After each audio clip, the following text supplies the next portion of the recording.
Hey. Hello, everybody. This is Sree from myworkbelt.com. MyWorkbelt is a software designed and developed and helping small business service-oriented companies. And I have a guest today, Lisa. And Lisa is the owner of LPM Enterprises. She is a designated consultant and project management expert in constructions and trades industries and located in Canada. And Lisa has over 8,000 hours of boots on the ground and great deal of experience in working on construction projects and helping different trades businesses on a consulting level. And she was a COO of a medium-sized companies. With that, she gained a lot of business experience, and along with the construction experience, and in addition to having the certifications and experience in law and order in Canada, she is now able to help all the small businesses in Canada that are in service and construction industry. Lisa, welcome to the podcast, and thank you very much coming on board today with us. Oh, thanks, Sree. I appreciate you having me. Yes, if you don't mind, share a couple of pointers as to introduce yourself to the audience. Sure. So my name is Lisa McGrath. I'm the owner of LPM Enterprises. I'm a construction consultant advocacy firm. So basically what I do is I stand on the side of the owners or stakeholders that are doing large to medium construction projects, and I assist them in all aspects and facets of that project. So whether it's doing the construction vendor applications, the contracts, overseeing the project, being the go-between for the communication hub for their project, for the team's project manager. So they'll have, the companies will have their own project manager. I'm the stakeholders. So I'm basically like an owner's representative. Thank you very much, Lisa. Appreciate sharing your experience here. So if I jump into picking your brain and taking your knowledge to the audience with us, right? Mm-hmm. So when you are working with these construction business owners, and what is the prime challenge that you see that owners can take an improvement on?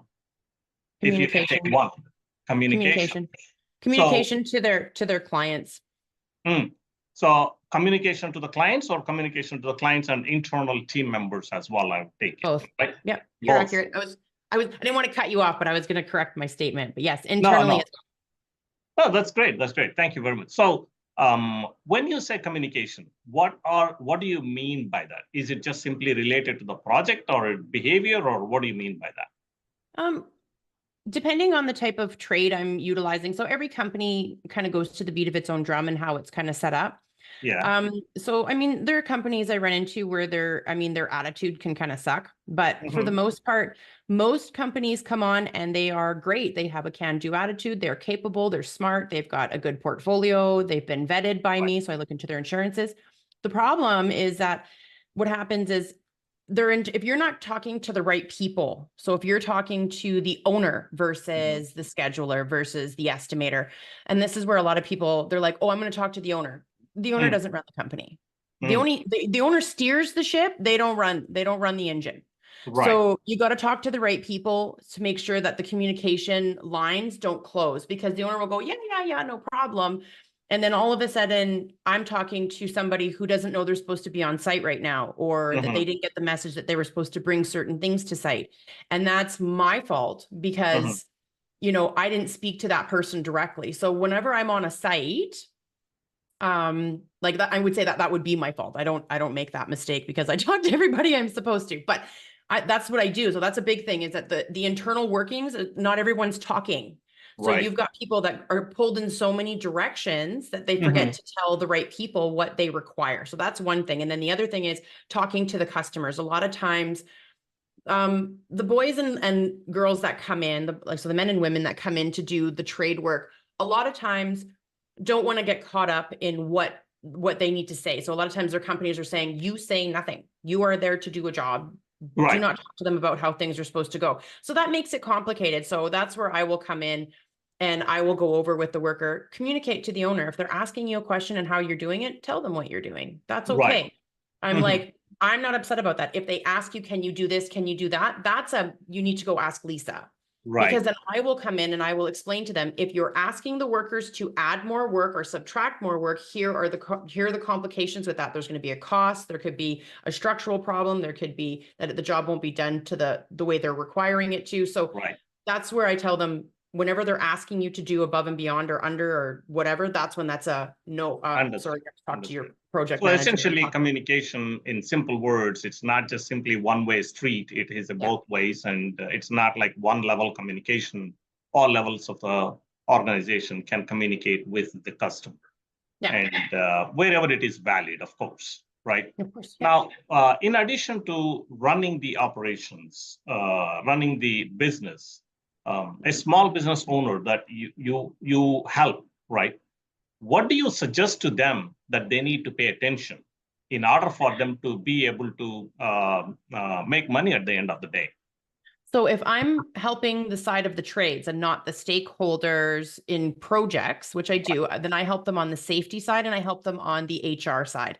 And those both have big communication components. So I tell them that the first thing they need to do is make sure that they have very clear and concise documents, that they're making sure they're all of their staff understand what their expectation is. Right. And also that the staff is letting them know what they're capable of doing, and not, because what happens is a lot of these trades will end up with people who pad their resumes. Oh, I can do this, I can do that, but no, they've never really done it. And so that turns into a problem. So it's always double checking and vetting your people that are coming aboard too, because the one thing I look at when I go into a company is what is your turnover rate? Yeah, certainly. If an employee makes a mistake and that becomes a major liability to the small business owner, and which becomes pretty expensive for them to afford, and instead do a small little bit of a work on researching and vetting and checking the background of the person that you're hiring, will avoid a big ticket mistakes in the future.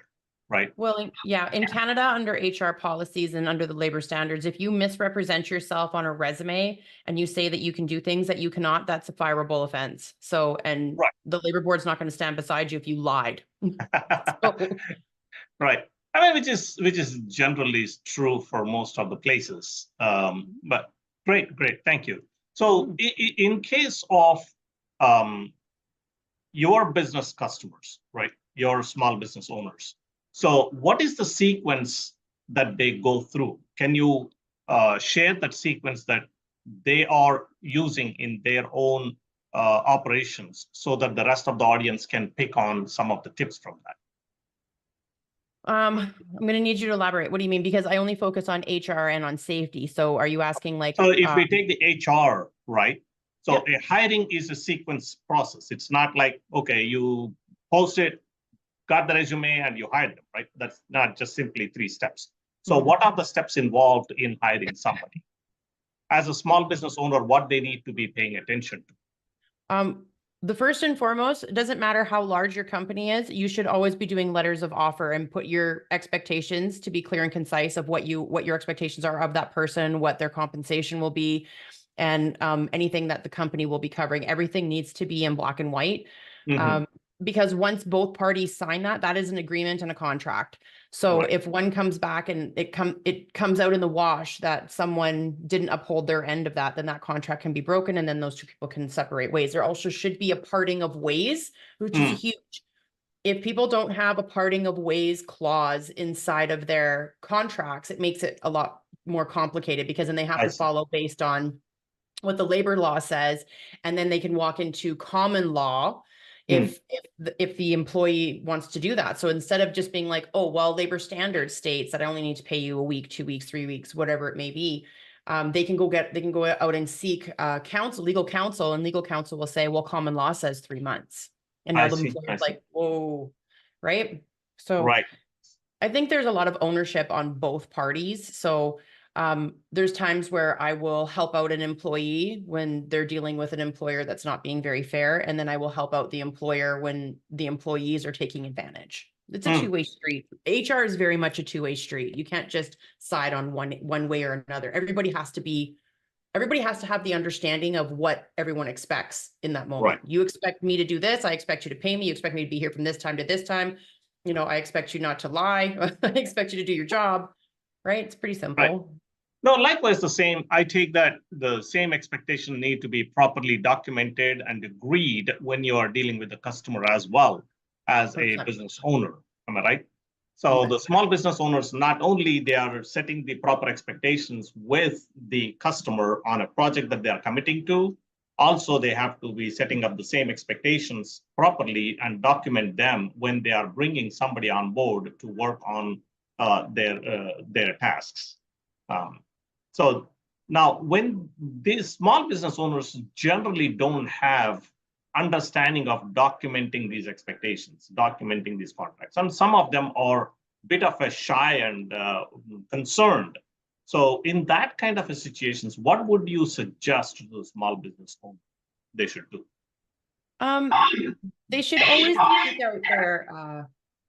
always seek out their local labor laws of what there is, because that's how you can basically create your own policies. Whatever you coincide those policies based on what your labor standards are in your area, recognize, right? That could be a problem or could be a misunderstanding or what they're seeing.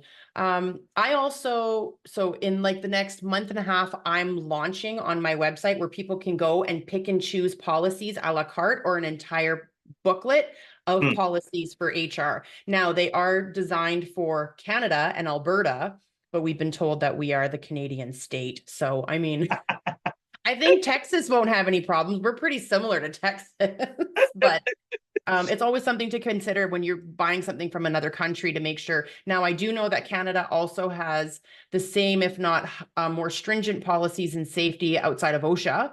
So I have looked at the OSHA policies. A lot of them coincide with our OH&S out here, but we are a little bit more stringent.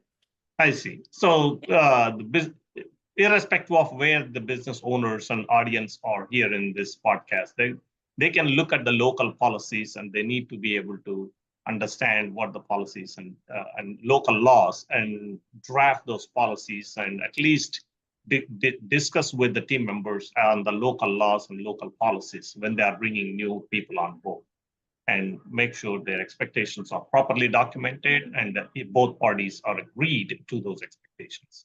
Yep, they can also go seek out a HR representative, because there's lots of them that will be in like a consultant for human resources. There's actually a lot of them in all areas. So that's actually not a bad thing either, to bring in a professional in your local area and say, hey, this is what I'm kind of looking for. Make sure that you aren't feeling taken advantage of and that everything makes sense to you, because a lot of times when people are consultants, they think that they can slap a huge fee on you because they're a consultant. I don't, but everyone always says to me, Lisa, you could charge more. And I'm like, yes, I could, but I want the right people to be able to afford me. I don't want to be too out of reach. So. No, I mean, it all perspectives and market conditions, right? So generally, business owners are not avoiding to pay anybody. As long as they understand the value and they wanted to pay for that service that they are going to get the value from. And emphasizing the value from the HR perspective to them is going to help the small business owners here. Okay, there is something called HR that I need to pay attention to, and in order to avoid having troubles in the future. Thank you very much for giving answers to my questions and sharing your knowledge. And I am so glad that you are on the show and appreciate it. And before we depart, if you have one tip to a small business owner, whether they're in US, Canada, it doesn't matter, what would you suggest to them to pay attention?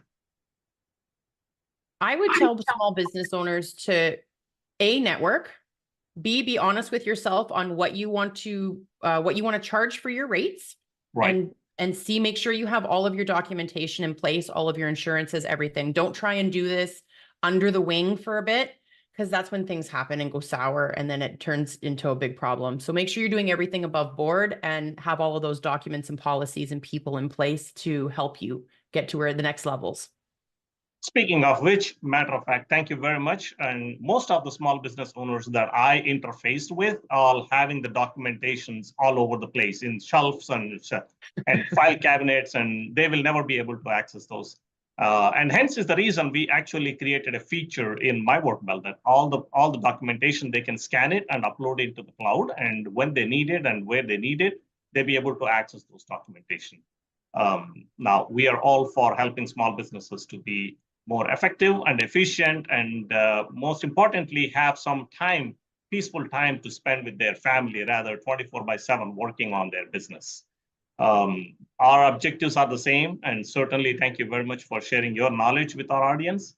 I greatly appreciate it, and you have a wonderful day. Thanks, Sree.